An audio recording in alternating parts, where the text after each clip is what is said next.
it's Hailey, and today I'm going to be talking about the books that I've read recently.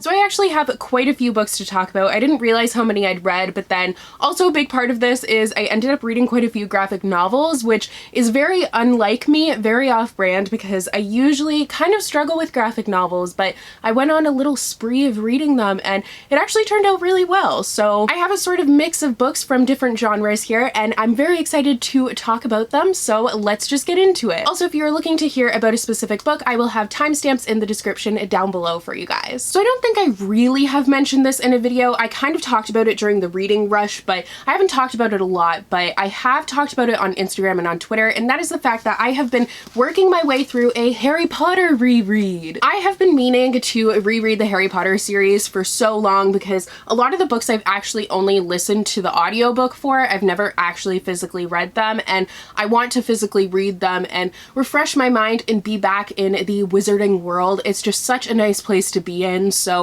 rereading the series has been so awesome. So I read the illustrated editions for The Philosopher's Stone, The Chamber of Secrets, and The Prisoner of Azkaban, and then the illustrated edition for The Goblet of Fire isn't out yet. It comes out the beginning of October, and I'm very excited for it. It's gonna be like a brick. Like I was saying, I'm going to keep that book on my nightstand, so then if any intruder comes in, I can just whack them over the head with that book. Like that book is going to be a straight up weapon, and I'm very excited for it. But since that isn't out yet, I just reread my copy. I didn't actually read this one because I didn't want to crack the spine, but I did physically read it, and it has been such a joy. Like, I love the illustrated editions so much. Jim Kay does a fabulous job of bringing the story to life. They're just so beautiful. I highly recommend that you check them out if you haven't. They are kind of expensive, so definitely check them out at the library even. It's just a new way to visit the wizarding world, and it's a lot of fun. So I'm definitely going to be giving the Goblet of Fire one a flip through. I kind of wish I had waited until it had come out to read it, but I didn't want to wait that long, and I knew I was going to be waiting a long time for the other ones anyways. But Goblet of Fire, I finished my reread recently, and I think this is my favorite one, but I don't really want to say that until I've read the rest of them. But now I'm kind of taking a break from my Harry Potter reread because it's been taking me a while, and I want to be keeping up with new releases as well. So I'm gonna read a couple of books in between and then move on to Order of the Phoenix, because that's a big one. Like, that's the biggest one, so I'm not in a rush to get to it, but I definitely do want to finish my reread of the series, and I'm glad that I finally did it after putting it off for so long because it has been a lot of fun. So now getting into the other books that I read, the first one is Red, White, and Royal Blue by Casey McQuiston. If you haven't heard of this book, I'm very surprised. Welcome back to the bookish internet. This book has been absolutely everywhere. Like, it just blew up when it came out, and for good reason. Don't let the hype scare you away. Spoiler alert, I gave it 5 out of 5 stars. I absolutely loved it. It was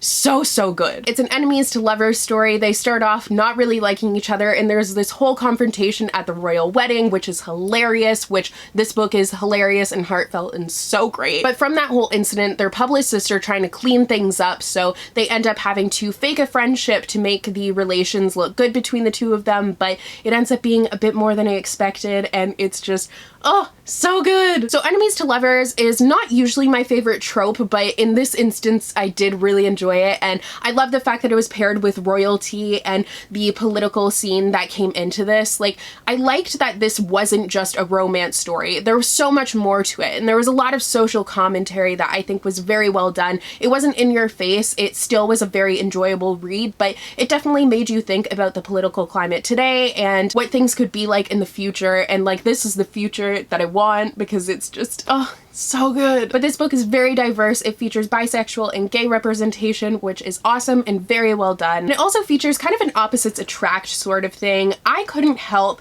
but think of, if you've seen Schitt's Creek, which I've been obsessed with recently. My sister introduced it to me in April, and I've watched it like 4 times since then because it's just so good. But I couldn't help but think of Alex as David from Schitt's Creek. I don't know why the connection was there, but like, once I thought of it, I just kept on picturing him as that character, and I couldn't stop. And it really worked for me for some reason. Like, I feel like they are kind of the same character. They have quite a few similarities, and that was awesome. Like, David is one of my favorite characters, so Alex was also a favorite character of mine, but Henry was also great, and just like everything about all of the characters, like even the side characters, everyone was so well developed, and it was just a very well-rounded story. We had the A plot of the romance, but then the B plot of the political scene was also so well done.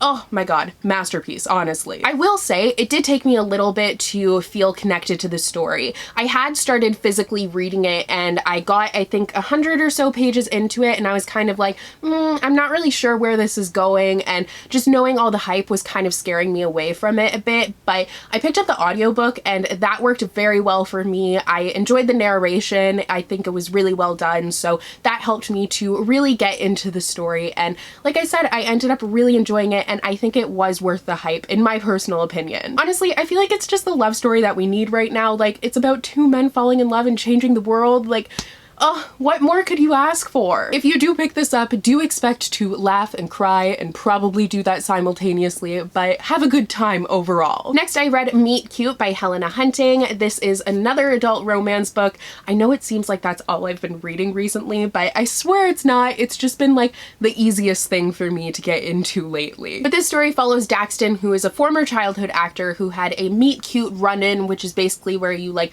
meet someone in a kind of funny situation, and it's like, oh, instant like attraction, I guess. I don't really know how to describe it. It's like an adorable sort of meeting where you're like, these people should be together because that was just so cute. I don't know. But they had this whole run-in in law school, and then throughout law school, they end up having this sort of friendly competition, a little bit of flirting, but nothing ever really came from it. And then in the end, Daxton ends up doing something that ends up hurting Kaylin, so nothing ever happens, and they part ways, and she kind of holds a grudge against him. But then 8 years later, Daxton ends up at the law firm that Kaylin is working at, seeking legal advice for his 13-year-old sister, who is also an actress. But while they're trying to keep things professional on the legal side of things, Kaylin also ends up getting a little bit more connected to Daxton than she had hoped to. I gave this a 3 out of 5 stars overall. I thought it was solid. Like, it was okay, average, like good. I wasn't mad that I read it, but it's one of those things where I don't think I'm going to really remember it. I actually kind of forgot that it existed, to be honest, until I looked at my recent reads notes and I was like, oh yeah, I forgot that I read that. So like, it wasn't a bad book by any means, but like, I feel like it was trying to be more profound than it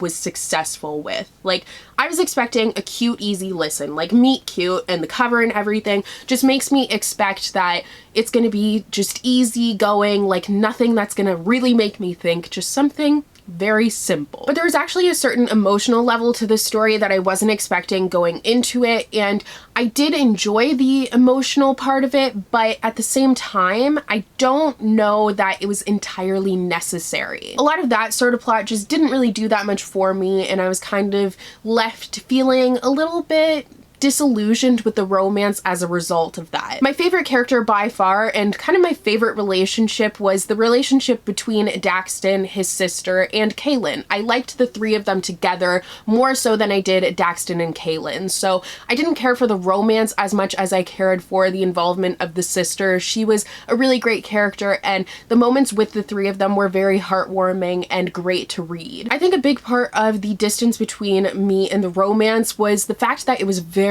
slow burn. Like, it was so slow burn that it almost came out of nowhere, and I just didn't really feel the chemistry between the two characters. I also kind of struggled with the writing style. It relied heavily on cliches, and honestly, the plot kind of felt like a bunch of different random elements that didn't really fit together, that were just kind of brought together for the sake of adding drama to the story and creating a story. And I know that makes it sound like I didn't like it, but like, I loved the family dynamics and that whole plot line. It was just, nothing about it was really memorable for me or something where I would kind of recommend it. Like, I guess if you're looking for something really easy and a bit emotional, like maybe you'll feel more of a connection with the characters and it will make you cry or something, and that's what you're looking for, then yes. But other than that, I just think that I've read some romance books that I prefer over this one. So overall, it was pretty cute, but I feel like it was lacking the depth that it was searching for, and that's where it kind of missed for me. Next, I read Sorcery of Thorns by Margaret Rogerson. This was the Bookmarked book club pick of the month.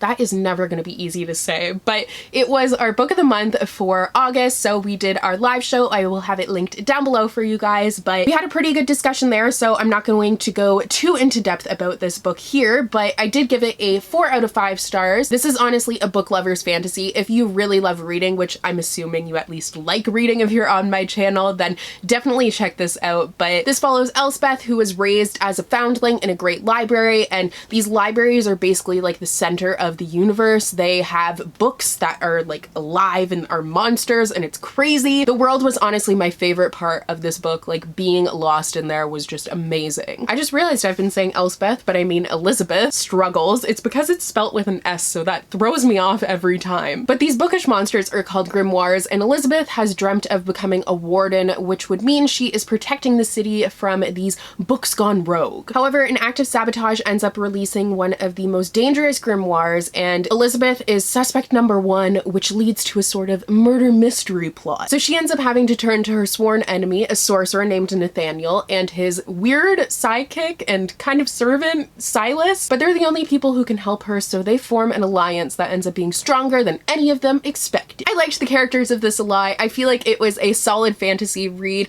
Definitely a good one if you are just getting into fantasy, or if you've kind of been reading a lot of epic fantasies, like you just finished Lord of the Rings or something, and you still want to read some fantasy, but you're feeling a little bit tired of it. Try this one out because it was super easy, but still had a really fun world and some very fun characters as well. I enjoyed the romance between the characters, and the character dynamics overall were really great. I did wish there was a little bit more coming from the romance, but what I did get, I enjoyed. There was also anxiety representation in this book, which was lovely to see. I always like seeing that in a different setting, so I think taking it to a fantasy setting was very interesting, and I think it was very well done as well. I will say the story was a bit cookie cutter. Other than the world, like, I loved the world a lot, but the characters were a bit cookie cutter, and every part of the story had a function, and you could very clearly see that, but it didn't take away from my overall enjoyment of it because I wasn't expecting anything like groundbreaking that was going to change my life. I was just expecting a fun fantasy, and that's really what I got. Like I said, Zoe and I discussed this quite a bit in our live show, so I will leave that linked down below for you guys to check out so you guys can get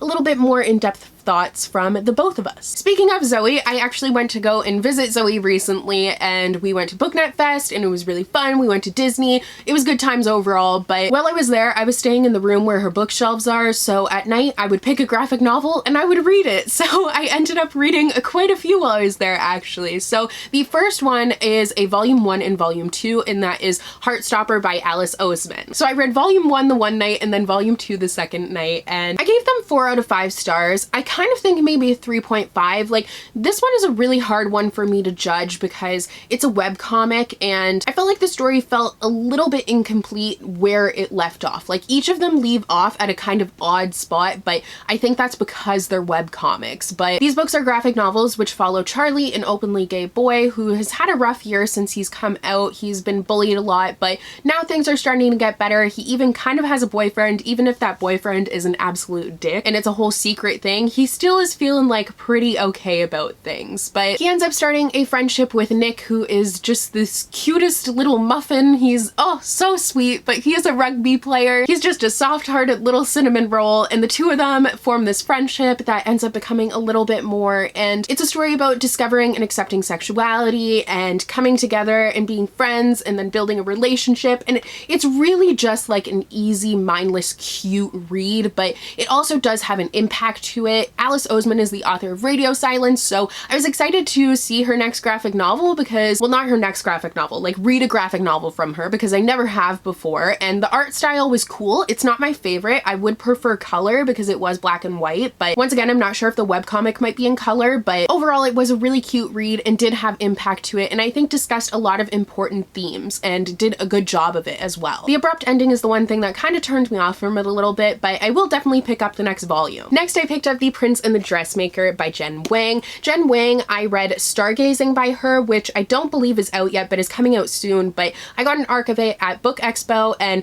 I know that Zoe had read this and loved it, so then I was like, well, I'm here, I'm gonna read it, and clearly I loved it because I actually went out and bought my own copy of it. So this follows Prince Sebastian, and his parents have been trying to find him a bride, but he's not really interested in that, and especially not interested because he's hiding a secret, and that is the fact that he transforms into Lady Crystalia every night. So he puts on these beautiful gowns that are made by his best friend and dressmaker Frances, and she makes these amazing gowns. Like, the illustrations of them are beautiful. I loved the art style of this, and the color scheme was so amazing. But I gave it a 4.5 out of 5 stars overall. I loved the relationship between the characters, and the discussions of gender identity I think were done very well, and it's set in late 19th century France, which gave it a sort of modern day fairy tale feel that I just like, I'm a sucker for that. This was once again kind of simple, but it discussed really hard-hitting topics and did a great job of it, and definitely made me think. I didn't know anything about this going into it, so I didn't know it was about a prince who liked to wear dresses and transformed into basically a drag queen who's a fashion icon in Paris, which is like the place to be a fashion icon. Like, I didn't know that going into it, so it was pleasant to discover that and read this book and learn more about these characters and the world that they were in, and I just really loved it and had a blast reading it. So I definitely recommend this. If you're kind of hesitant for graphic novels, definitely give this one a go. Jen Wang is great at them, and the illustrations are just so beautiful. And the final graphic novel that I read was The Tea Dragon Society by Katie O'Neill. This is also a Zoe recommendation, and she actually got this for me, so thank you so much to her for that. And I'd been kind of saving it for a time when I was feeling like I needed a bit of a pick-me-up because I knew it was going to be adorable, and last night I got my edits recently, and I've been looking over them and just feeling like really stressed and overwhelmed by it, so I was like, I feel like I just need to sit back and read something very simple, and this is super simple, but so cute. Like, this has an adorable art style. It is so amazing, and it has these little dragons. Like, it makes me think of like Pokemon, but it has these dragons that are tea dragons, and like, you make tea from the leaves that are on like their ears and stuff, and oh my god, they are just so cute. So these dragons just like made me fall in love with the story, and then it was overall just such a lovely story. Like, super quick read. I read it in like 20 minutes or something like that, not even, but it was a really nice break from the stress of edits, and I think there's another one coming out, so I will definitely be picking that one up because it's just such a sweet and cute addition to my bookshelves. So those are all the books that I've read recently. I have read some really great books, honestly. There's nothing that I've DNF'd recently, which is really weird, but it's gonna be interesting going forward with doing my edits, seeing if I can keep up my reading, because I really do want to, and I'm gonna try my hardest to do that, but it's definitely gonna be a bit of a challenge. So we shall try, and we shall see how it will go. But please let me know if you've read any of these books, your thoughts on them, or what your favorite book that you've read recently was. So thank you guys so much for watching today's video. Don't forget to click that subscribe button. I post new videos every week, and you can also follow me on all of my social media. All of my links and handles are down below for you guys. So thank you so much for watching, and I will see you in my next video soon. Bye!